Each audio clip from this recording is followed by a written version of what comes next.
Hello friends, welcome to study point. आज हम जानेंगे कि घर बनाते समय दीवार को पानी से क्यों भिगोते हैं। दोस्तों, घर निर्माण के समय ईंटों को पानी में भिगोया जाता है। क्यों भिगोया जाता है, हम आज की चर्चा में विस्तार से जानेंगे। दोस्तों, हमको पता है कि यदि हम किसी भी चीज़ को पानी में भिगो दें तो फिर उसे चिपकाना आसान नहीं होगा।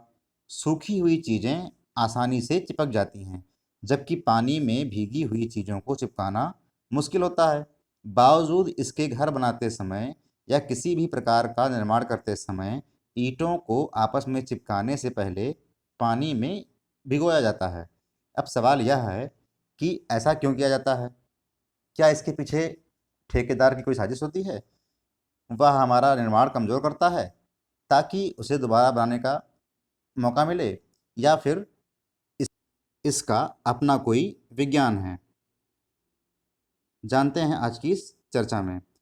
राष्ट्रीय प्रबंधन संस्थान और अनुसंधान संस्थान से निर्माण प्रबंधन में स्नातक श्री सुधीर श्रीवास्तव जी बताते हैं कि सीमेंट बनाने के लिए चूना पत्थर यानी कि लाइम स्टोन को पीस कर उसके चूर्ण को 1600 डिग्री सेंटीग्रेड यानी कि 1600 डिग्री सेंटीग्रेड पर रोटरी भट्ठी में पकाया जाता है, जिसके कारण उसका कैल्सिनेशन हो जाता है।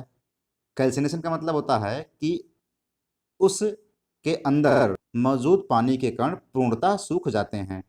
इसके बाद बचे हुए चूर्ण को ठंडा करके उसमें जिप्सम, फ्लाई ऐश तथा कुछ अन्य मिक्सचर मिलाकर सीमेंट का निर्माण होता है। यह तो रही सीमेंट बनाने की प्रक्रिया की बात। अब यह सीमेंट पुनः अपने उसी खोए हुए कुछ प्रतिशत पानी के लिए प्यासा रहता है, अर्थात यदि उसको पुनः उतना पानी मिल जाए तो वह सीमेंट पानी से मिलकर हाइड्रेशन की प्रक्रिया से गुजरते हुए बहुत सारी गर्मी रिलीज करते हैं और सीमेंट पुनः पत्थर में बदल जाता है। हम लोग सीमेंट के इसी गुण का फायदा उठाते हैं और उसे रेत पानी के साथ मिलाकर मनवांछित अनुपात का मसाला तैयार कर लेते हैं, जिसके द्वारा हम ईंटों की जुड़ाई करते हैं। हम जानते हैं कि एक सूखी हुई ईंट के अंदर पानी को अवशोषित करने की क्षमता होती है। अब यदि ईंटों की जुड़ाई के दौरान सीमेंट मसाले के पानी को यदि सूखी ईंटों द्वारा सोख लिया जाएगा तो सीमेंट की हाइड्रेशन की प्रक्रिया उचित प्रकार से नहीं हो पाएगी और सीमेंट कभी भी पत्थर की तरह मजबूत नहीं हो पाएगा और मात्र रेत बनकर रह जाएगा।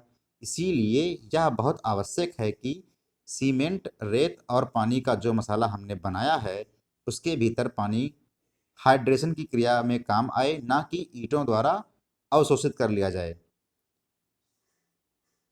इसीलिए बहुत ज़रूरी है कि हम चिनाई का काम शुरू करने से पहले ईंटों को पर्याप्त रूप से भिगोकर प्रयोग करें, क्योंकि भीगी हुई ईंट कभी भी मसाले का पानी अवशोषित करने का प्रयास नहीं करेगी और सीमेंट के हाइड्रेशन की प्रक्रिया अच्छे तरीके से होगी और आपकी दीवार काफ़ी मजबूत बन सकेगी।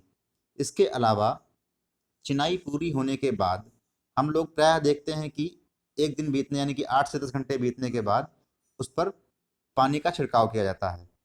यह भी जान लेते हैं कि उसके पीछे का साइंस क्या होता है। अब चिनाई पूरा होने के 8 से 10 घंटे बाद आपको दीवार की तराई भी करनी होती है, क्योंकि हवाओं द्वारा मसाले का पानी सुखा दिया जाता है। उससे भी हाइड्रेशन की प्रक्रिया में बाधा पड़ती है। इसीलिए पानी की उस कमी को पूरा करने के लिए दीवार में अलग से तराई करना भी आवश्यक होता है।